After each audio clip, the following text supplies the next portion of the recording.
તો દાહોદમાં પ્રધાનમંત્રી મોદીના આગમન પહેલા તૈયારીઓને આખરી ઓપ આપવામાં આવ્યો છે।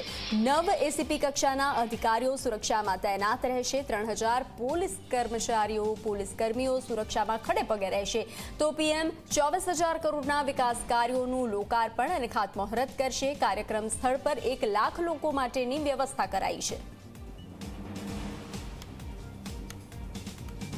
આવતીકાલે વડાપ્રધાન નરેન્દ્ર મોદી દાહોદ ખાતેથી વિવિધ વિકાસના કાર્યોનું લોકાર્પણ કરશે। અત્યારે અમે તેઓના સભા સ્થળ ખાતે ઊભા છીએ, જ્યાંથી વડાપ્રધાન નરેન્દ્ર મોદી 1 લાખથી વધુની જનમેદનીને જે છે તે સંબોધન કરવાના છે।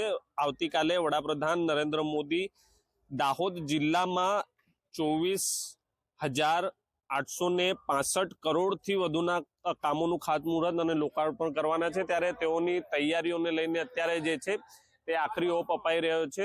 આવતીકાલે વડાપ્રધાન નરેન્દ્ર મોદી જે છે તે દાહોદમાં આવશે અને દાહોદ ખાતેથી 24,865 કરોડનું જે છે તે ખાતમુહૂર્ત અને લોકાર્પણ કરશે। ખાસ કરીને વિશેષ વાત એ છે કે વડાપ્રધાન નરેન્દ્ર મોદી દાહોદ ખાતેથી લોકોમોટિવ એન્જિન D9નું પણ જે છે તે હરીઝંડી આપીને લોકાર્પણ કરશે અને D9 એન્જિન જે છે તે દેશને સુપરત કરવા જઈ રહ્યા છે। ત્યારે તેને લઈને અત્યારે જે છે તૈયારીઓને આખરી ઓપ અપાઈ ચૂક્યો છે। ધ્રુવ